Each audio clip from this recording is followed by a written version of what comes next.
Everybody, Junior 2000 here, coming at you with a movie review that I think is so underrated. Stephen King film is Graveyard Shift from 1989 or 1990. My mistake. It's 1990. Graveyard Shift, starring David Andrews, Stephen Mack, and Brad Dourif. This is a very good, underrated creature feature slash rat horror movie. If you have rat phobias, be aware it is a movie with a lot of rats, and I do have a phobia with rats, but uh, everybody has phobias about spiders and snakes. For me, I have rat phobias, but I can deal with this movie. And I have not seen this movie in a while, since like a couple years ago, but got this Blu-ray and yeah, just finished watching it. I thought this was a really good underrated film that came out in 1980. It's one of those movies that Stephen King shit on, like Maximum Overdrive, which I disagree because Stephen King is sometimes full of crap. He wants to like, but he wants to praise the Bill Skarsgård piece of crap It movie, but wants to shit on Graveyard Shift. Fuck, fuck the It 2017. I think that movie's overrated. I just don't understand what was the praise of that movie. Like, what was the hype? I just didn't get it. This to me is better. Even the miniseries that came out this year, 1990, is better. And yeah, this movie gets a lot of shit on. It's like Maximum Overdrive. It gets too much shit on. People hate this movie. It doesn't deserve all the hate it gets. It's a really good film. It does have some trippy moments about stuff with the rats and all that shit. It's crazy and insane. And Brad Dourif does a good performance as this exterminator who has like this crazy speech when he talks to David Andrews in one scene of the movie about him being a war veteran and going to combat and killing all the rats and stuff in war. And yeah, this movie's pretty good with Brad Dourif's performance. And Brad Dourif is so criminally underrated. Really like Brad Dourif as Chucky, and also in Death Machine was pretty awesome. And he was great in the One Flew Cuckoo's Nest. But yeah, it's about this mill in Maine. It's a textile mill getting infested with lots and lots of big ass rats that infest the place. But they're attacked by this mysterious creature that keeps killing workers one at a time. And that's why they keep hiring so many workers. And then we get the character David Andrews, who is hired as the new worker, because the first worker that opens the movie, he gets eaten by this mysterious creature and his body falls into the shredder as well. So yeah, it kills its victims. David Andrew plays this character that's very quiet and very new to the job, but he's there to like keep the rats out of the mills, wool tiles and all the cotton stuff, because the rats keep going in and pooping shit and piss all over the place because it's an infested rat place with all the where they're running around the mill and stuff. And yeah, the movie just goes a lot with the rat. And then David Andrew gets to talk to with other characters in the movie, especially with Brad Dourif playing this exterminator. That's an awesome character. Gosh dang. Woo! Adios, motherfuckers. Like, he's so insane in the movie. Spread the word, fucker. When he spreads poison on the rat. And yeah, like, his acting is on point. I really felt Brad Dourif was robbed of an Oscar and for The Exorcist 3. He should have been nominated for that film. But yeah, I really thought the movie had a good cast. And then he gets to meet up with this girl that's working at the mill place too. And David Andrews and her have like good conversations about living in Maine and working at this place. Kurgan. No, wait, Warren? Warden or Warren is played by Stephen Match. And of course, Stephen Match would be in Amityville in 1992, About Time, which is one of the fifth Amityville films in the series about time travel and with a evil clock. And he's like the bad guy in that movie that turns possessed by the evil devil. But he plays a crooked. He plays the boss that's like a crooked boss in the mill place, screwing with one of the workers, and then just being a complete jackass throughout the movie. And the movie just goes on and on about rat infested, Warren being a complete jackass boss, tension between some of the workers, between David Andrews and Krogan. And of course, they are trying to clean up the place, trying to get all the rats out. And then more workers keep getting killed. One dude gets wrapped around the creature, like wings around it.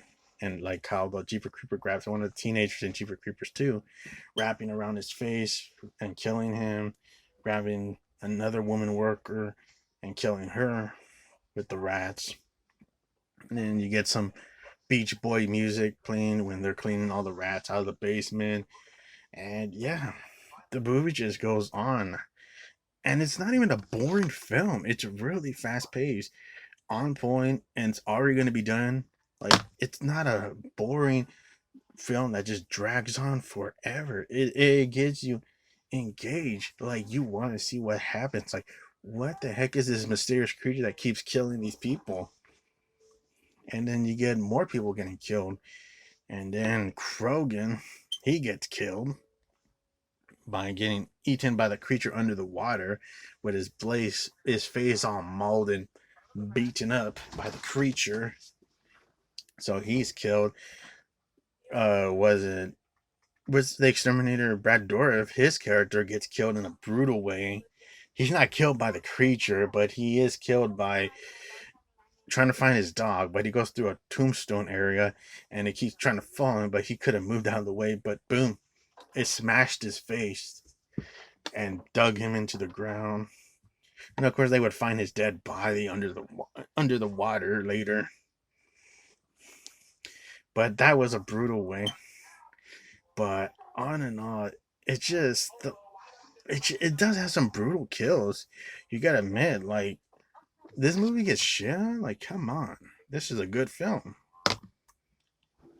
And the movie just goes on of how vicious the film goes. Yeah, and the movie just goes on about Warren being a selfish jerk. He lets one of the characters, like the workers, getting killed, not even trying to save them. He just gets one of them eaten. Like, what a selfish jackass! He just the boss is a selfish character. He just cares about himself. He doesn't care about anybody's well being. He just wants to get his ass out of there and let the workers get killed and eaten. And then another worker gets killed and he leaves him behind, but he's all screaming like a girl, which is played by David Art Andoff, who's Wishmaster before he did a Wishmaster. And yeah, David Arndorf, he gets killed by the creature off screen because it's like next to him when he's lighting a lighter, and it's boom, it's his mouth is next to him and eats him. And then Warren meets up with David Andrew's character and the girl that he's tagging along with. And he has a bit of a scuffle with them, and one leads to another. The girl gets stabbed in the gut by Warren, and David Andrew goes to chase him down, fight him with a fight to the death until Warren is encountered by the creature, and he has that line, "We'll go to hell together." Boom! And he starts stabbing it with a knife in the gut, but it just wraps around it like it wraps around Warren, and boom, eats him to death and takes him to hell like the devil. But yeah, the movie just goes vicious until you realize what it is when David Andrew is the last one alive and he is trying to escape and he makes it out, and we finally see what it is with its revelation, and it's an inbred mutant monster creature of a bat and a rat mixed together, blend together, because it has like a like mix of a rat's bat mouth and a head with bat wings and a rat tail.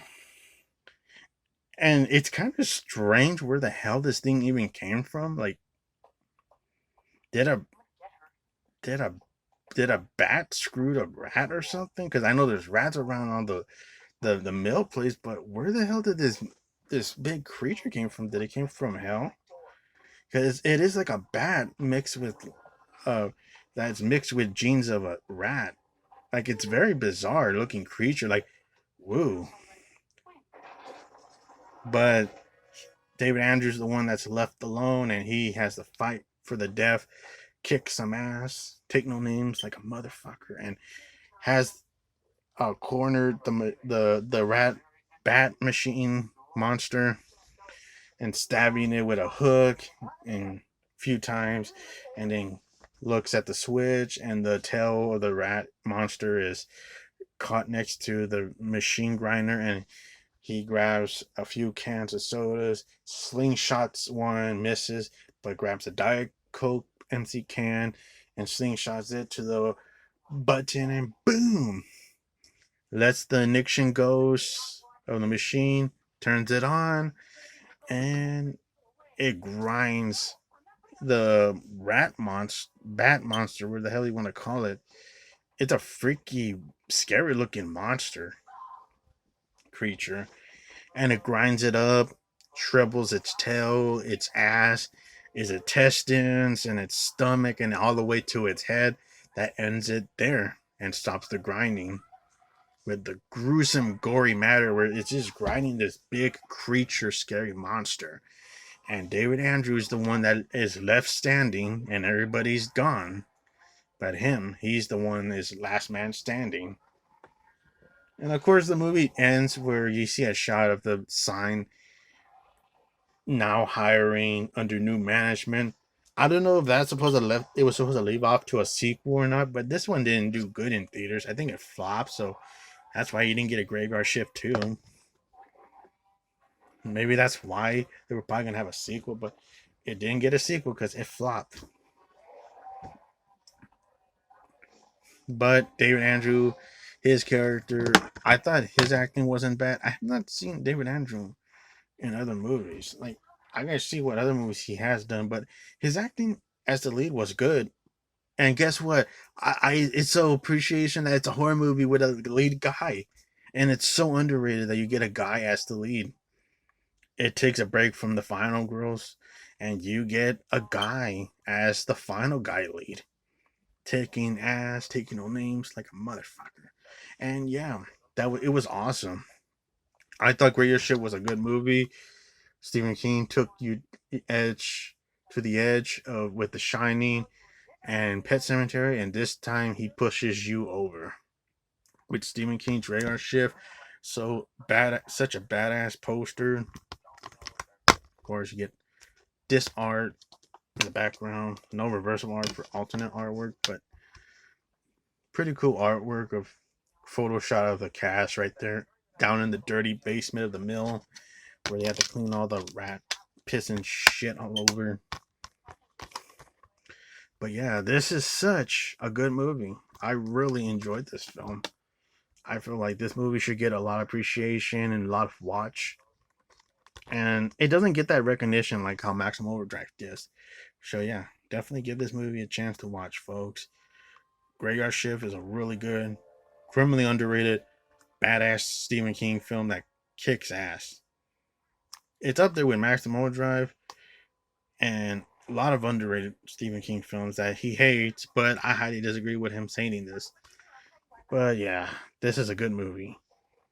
This is more entertaining than what the hell they're gonna come out with a Salem's Lot remake. Like, are you really gonna be kidding me? Like, they're gonna remake Salem's Lot? Like, why? Why does that need a remake? It's just gonna destroy. Like, it's not gonna destroy, but it's just gonna not feel old school. It's not gonna feel badass compared to the Toby Hooper miniseries. They tried to remake it with the Rob Lowe movie, but that sucked, in my opinion. But yeah, this is better than they're coming out with that Salem's Lot bullcrap remake. Graveyard Shift 1990 is a really criminally underrated film. Highly recommend it, folks. If you love creature feature films like Tremors and Jaws and Deep Blue Sea and Alligator, highly recommend it, folks. Have a good day, everybody.